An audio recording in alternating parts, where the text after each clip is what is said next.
You have seen it. The rosebush 3 doors down, the one practically dripping with blooms from late May right up until the frost, while your bush sulks and quits by the middle of July. Same kind of rose, sometimes the very same variety, and yet one keeps going and one gives up. People assume it comes down to money, or some green thumb you were just born without. It does not. The difference is a handful of small habits, the kind your grandmother probably did without ever calling them secrets.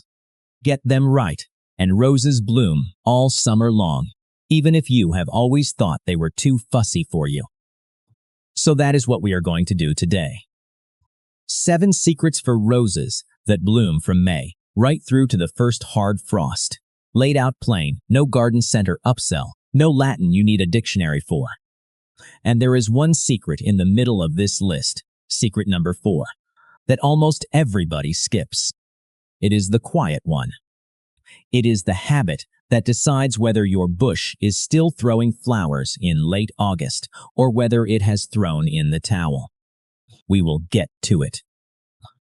If your roses have been disappointing you, stick around and consider subscribing, because by the end of this, you are going to look at that sulking bush completely differently. Number 1. Pick a rose that wants to keep blooming. This is the secret nobody tells the nervous beginner, and it is the one that fixes half the heartbreak before you ever pick up a pair of pruners. Not all roses are built to flower all summer. The old heirloom roses, the ones with the swoony sames and the perfume that stops you in your tracks, a lot of those bloom once. One glorious flush in June, and then they are done for the year. They were never going to bloom in August, no matter what you did. It is like buying a dwarf apple tree and being disappointed it never grew tall. It was bred to do one thing. What you want instead is a repeat blooming rose, sometimes called a landscape rose. The knockout family is the famous one, and there is a reason you see them in every gas station, planting, and shopping center median in the country. They were bred to flower in waves all season, to shrug off the diseases that flatten fussier roses, and to do it without you fussing over them. According to the knockout roses growers, these varieties rebloom about every 5 to 6 weeks on their own, without you having to do a thing. So when you go shopping, read the tag. Look for the words repeat blooming, reblooming, or ever blooming. If it just says it is a beautiful old garden rose with no mention of repeat flowering, it is probably a once bloomer. Both are wonderful. Just know what you are buying. And here is a money-saving note for those of us on a fixed budget. You do not need the biggest, priciest plant on the bench. A small, healthy, repeat-blooming rose in a 1 or 2 gallon pot will catch up to the expensive big one within a season or two, and it costs a fraction. Look at the base of the stem for firm green canes and skip anything with mushy spots or yellowing leaves. Get this one right, and you have done the hardest part of summer-long roses standing in the parking lot of the garden center, before the plant ever goes in the ground. Number 2. Deadhead the spent blooms. Here is the one that feels almost too simple to matter, and it is the engine that keeps the whole thing running. When a rose flower fades and starts to brown, the plant's instinct is to stop making flowers and start making seed. That is its whole reason for blooming in the first place. The flower is just the advertisement, and the seed hip is the goal. Once it sets seed, the plant figures its job is done for the year, and it coasts. Deadheading interrupts that. When you snip off the spent bloom before it can form a seed hip, you are telling the plant the season is not over yet. Get back to work. Think of it like clearing the finished plates off the table. As long as the dishes keep getting cleared, the kitchen keeps cooking. Leave the dirty plates sitting there, and eventually the cook decides dinner is over. Doing it is easy. Once a bloom is finished and the petals are dropping, follow the stem down to the first set of 5 healthy leaves and snip just above it at a slight angle. That spot is where the plant pushes out its strongest new growth. You do not need fancy tools, just a clean pair of garden snips and 5 minutes every few days while you are out with your coffee. One real warning here, and it goes back to secret number 1. On a once-blooming heirloom rose, do not deadhead in late fall. Those late hips ripen into pretty red and orange decorations for winter, and the birds love them, and snipping them off does nothing but rob you of the show. But on your repeat bloomers, all summer, keep clearing those plates. Do this, and you will get flush after flush instead of one and done. Number 3. Feed on a rhythm, not in one big dump. A rose that blooms all summer is working hard, and work needs fuel.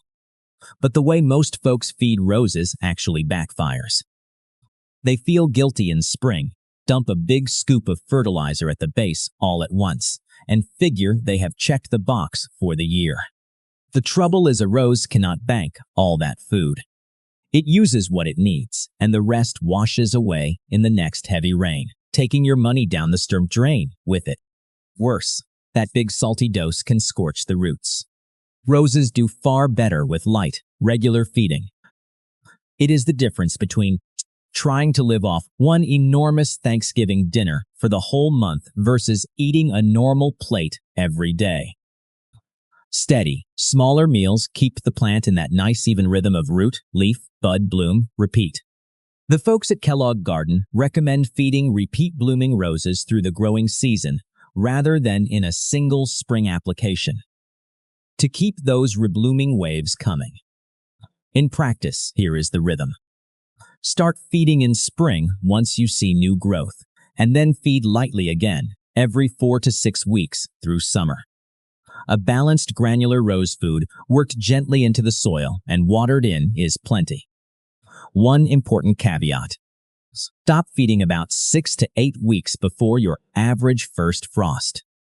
Late feeding pushes out tender new growth, right when the plant should be hardening off for winter, and that soft growth just gets killed by the cold. So feed steady through the summer, then ease off as fall comes.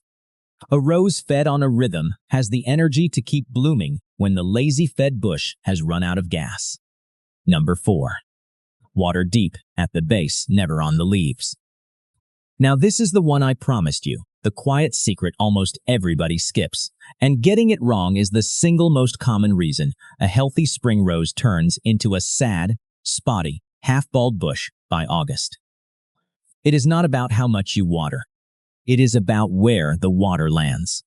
When you spray a rose from overhead with the hose or a sprinkler, you soak the leaves. Wet leaves sitting in summer warmth are exactly what black spot and powdery mildew need to take hold. Those are the fungus problems that make rose leaves go yellow and spotty and drop off.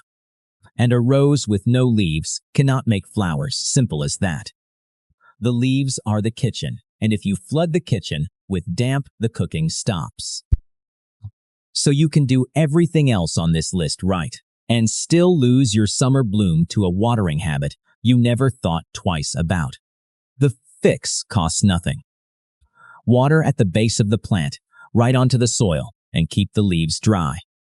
And water deeply, a good long soak that reaches down to the deeper roots, rather than a quick daily sprinkle that only wets the surface. Deep watering tells the roots to grow down where the soil stays cool and moist, which makes the whole plant tougher in a heat wave. According to Garden Design's Rose Care Guide, roses prefer a deep, thorough soaking at the base over frequent shallow watering. Aim for the equivalent of a good inch of water once or twice a week, more in real heat, less if you have had rain. The best time is morning, so any stray splashes on the foliage dry off fast in the day's warmth. Master this one, and you have just dodged the problem that quietly kills more summer rose blooms than anything else. If these first few are already making sense of why your bush quit on you, do me a favor and tap subscribe. There is a new budget gardening video like this every week. Number 5. Give it 6 hours of sun or more. A rose is a sun-powered machine, and this is one place there is just no negotiating. Those leaves are little solar panels, and every bloom the plant makes is paid for with sunlight. Put a rose in too much shade and it does not die dramatically. It just quietly underperforms, with thin growth, a few sad flowers in June, and then nothing. People blame themselves and reach for more fertilizer, when the real trouble is the spot they chose.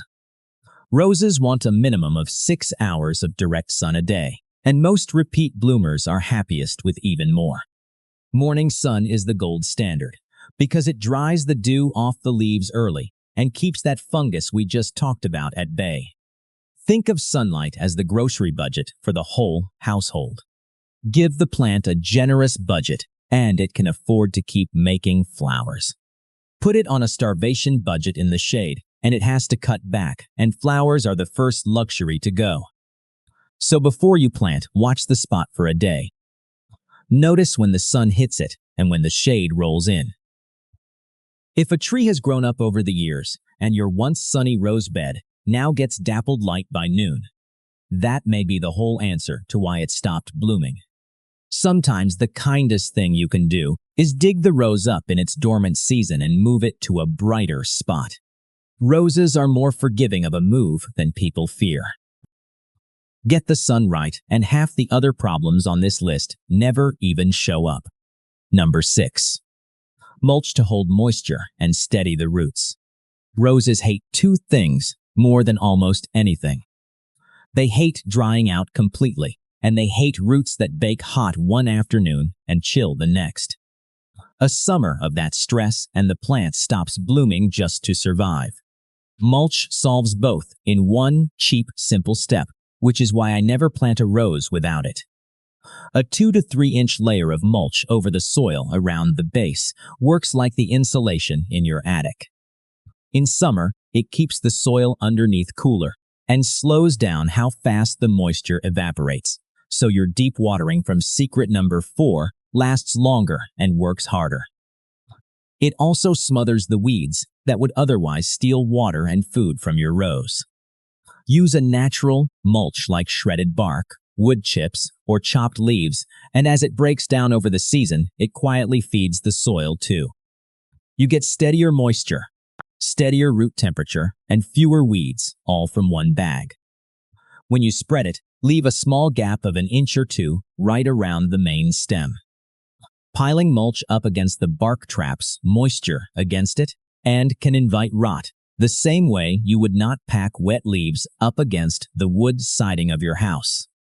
Lay it in spring once the soil has warmed, top it up in midsummer if it has thinned out, and that is the whole job. A mulched rose rides out a heat wave that leaves a bare soil rose wilting and dropping buds. Number 7. Give it a light summer shaping. A lot of folks think pruning is a once-a-year, big scary cut job you do in early spring, and that is true for the main hard prune. But a light shaping touch-up during summer is what keeps a repeat bloomer looking full and flowering instead of leggy and tired. This is gentle work, nothing that needs courage. Here is the why. A rose puts its energy into the tips of its branches. When a stem gets long and leggy, with one tired bloom way out at the end, the plant is pouring effort into that one far-off point. A light summer trim redirects that energy back toward the center, where it pushes out fresh side shoots, and every one of those becomes a new flowering stem.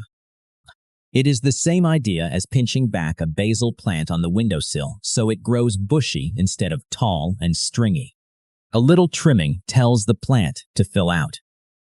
In practice around midsummer, after a big flush has finished, go over the bush and trim back any overly long or awkward canes by about 1/3, always cutting just above an outward-facing set of 5 leaves, so the new growth opens up the middle of the plant for air and light. Pull out any dead twigs while you are in there. The one caution is to keep it light. This is a tidy-up, not the hard spring prune, and you do not want to remove so much green that you stress the plant in the heat. Do this, and your rose stays compact, full and covered in fresh buds right through the back half of summer. So that is the whole list. 7 secrets, and not a single one of them is hard or expensive. You pick a repeat bloomer, you clear the spent flowers, and you feed on a steady rhythm. You water deep at the base, you give it plenty of sun, you mulch it, and you shape it lightly in summer. None of it asks much of you. If that feels like a lot to take on at once, do not let it. You do not need all 7 this week. Start with just 2, deadheading and base watering. Those 2 alone will turn more sulking bushes around than anything else on this list, and they cost you nothing but a few minutes and a change of habit. Add the others as they become second nature, and within a season, you will be doing all of this without thinking about it. Picture it.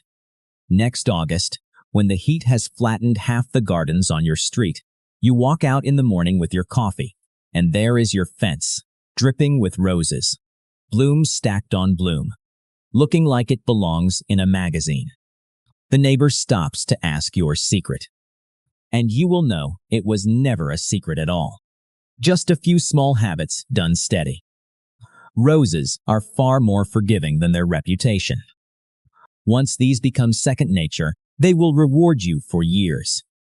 If this helped you see your roses in a new light, subscribe so you catch next week's video, and tell me down in the comments which secret you are going to try first.